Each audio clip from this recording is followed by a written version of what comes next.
दिल्ली में कई सारी दिल्ली बस्ती है। दिल्ली 6 वाली पुरानी दिल्ली हो, नॉर्थ कैंपस वाली हो, मुखर्जी नगर या मुनीरका वाली हो, चमचमाती साउथ दिल्ली हो, करोल बाग पीतमपुरा वाली हो, सीलमपुर वाली हो या सत्ताधारियों की लुटियंस दिल्ली हो। आज हम बात कर रहे हैं ब्रिटिश आर्किटेक्ट एडविन लुटियंस की बनाई लुटियंस दिल्ली की।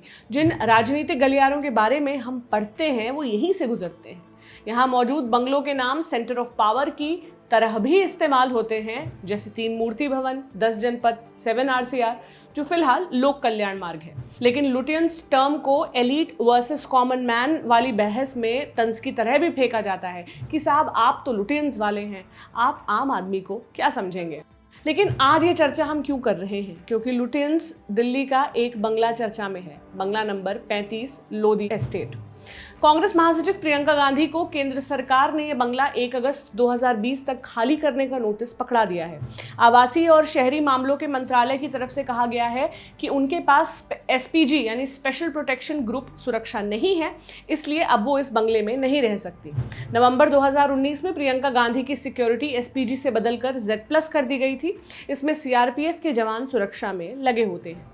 21 फरवरी 1997 को SPG के कहने पर प्रियंका गांधी को टाइप 6B वाला ये बंगला अलॉट हुआ था।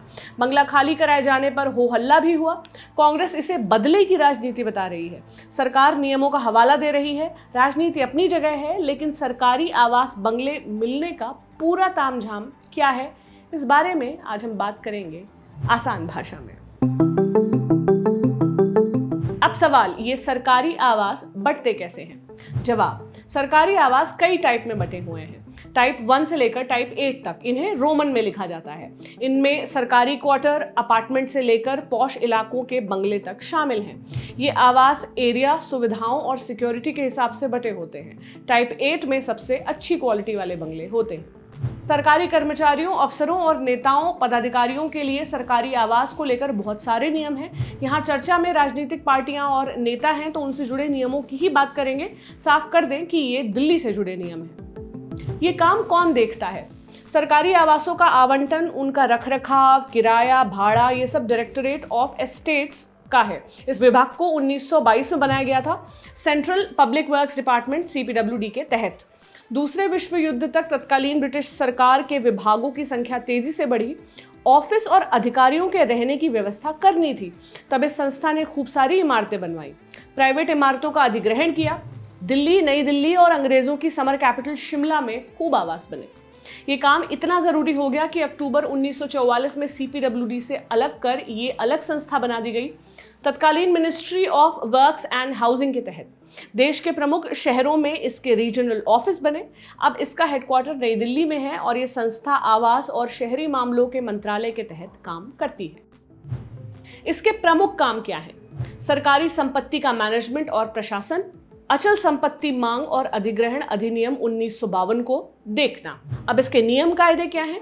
दिल्ली में सरकारी आवास आवंटित करने के लिए allotment of government residence general pool in Delhi rules 1963 हैं। इसमें अलॉटमेंट का मतलब है कि नियमों के आधार पर किसी आवास में रहने के लिए लाइसेंस देना। कोई भी अलॉटमेंट पीरियड 1 जनवरी से या राष्ट्रपति जो नोटिफाई करे वहां से शुरू होता है। नियमों के मुताबिक दिल्ली का मतलब वो इलाका जो केंद्र शासित प्रदेश दिल्ली के अधीन है और जहां सरकार आवास की पात्रता तय कर सकती है। बंगलों का बंटवारा पदाधिकारियों, नेताओं के ग्रेड पे या सैलरी और सीनियरिटी के आधार पर होता है।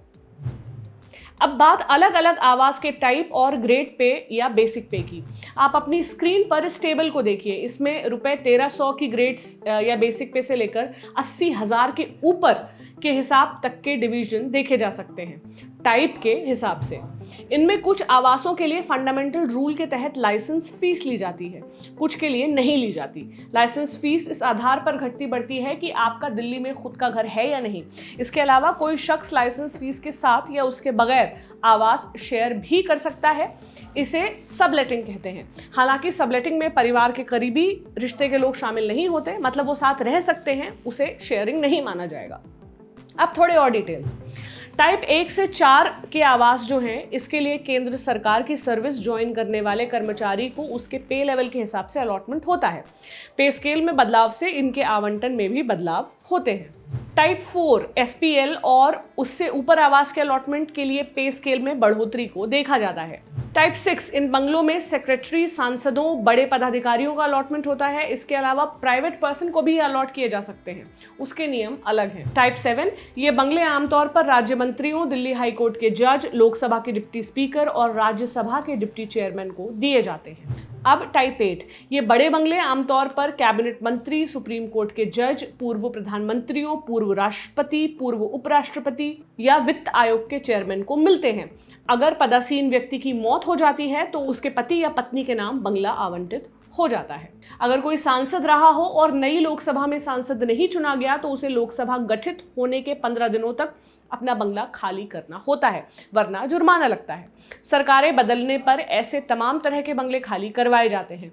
कई बार पूर्व सांसद समय पर बंगले खाली नहीं करते तो टकराव भी हो जाता है। प्राइवेट पर्सन के मामले में, जिसका हमने पहले जिक्र किया था, उसके क्या नियम हैं?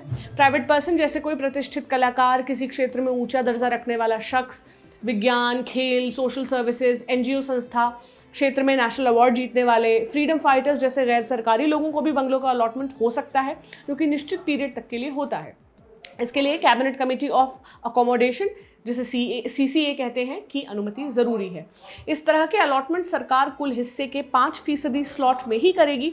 किसी भी हालत में 5% से ज्यादा अलॉटमेंट नहीं हो सकता। अगर सिक्योरिटी को आधार बनाया जाए तो क्या नियम है? 7 दिसंबर 2000 को कैबिनेट कमेटी ऑफ अकोमोडेशन यानी CCA ने मीटिंग में फैसला किया कि SPG प्रोटेक्शन वाले शख्स को छोड़कर किसी प्राइवेट पर्सन को सिक्योरिटी के आधार पर बंगला नहीं दिया जाएगा। बिजनेस टुडे के मुताबिक फैसला हुआ कि अगर ऐसा अलॉटमेंट होता है तो इसका किराया मार्केट रेट के आधार पर होगा, जो सामान्य किराए से 50 गुना ज्यादा होगा। बाद में जुलाई 2003 में इसे घटा दिया और सामान्य किराए से 20 गुना ज्यादा लाइसेंस फीस चार्ज करने की बात कही गई। जिनकी SPG सुरक्षा होती है उनसे भी स्पेशल लाइसेंस फीस ली जाती है। प्रियंका गांधी से इसी नियम का हवाला देकर बंगला खाली करने को कहा गया, क्योंकि उनके पास SPG सुरक्षा नहीं है। रिपोर्ट के मुताबिक वो इस बंगले की लाइसेंस फीस भर रही थी। उनसे 30 जून तक की बकाया राशि, जो कि 3,46,677 रुपए है, चुकाने को कहा गया, जो उन्होंने चुका दी है। खबरें हैं कि अब प्रियंका लखनऊ शिफ्ट होंगी, जिससे यूपी में वो अपना बेस फिर से बना सके। इसका कितना फायदा होता है, इसका अंदाजा तो अगले यूपी चुनाव में ही लगेगा। फिलहाल सरकारी बंगलों की जानकारी लेकर आए थे निशांत। मेरा नाम प्रतीक्षा है। शुक्रिया।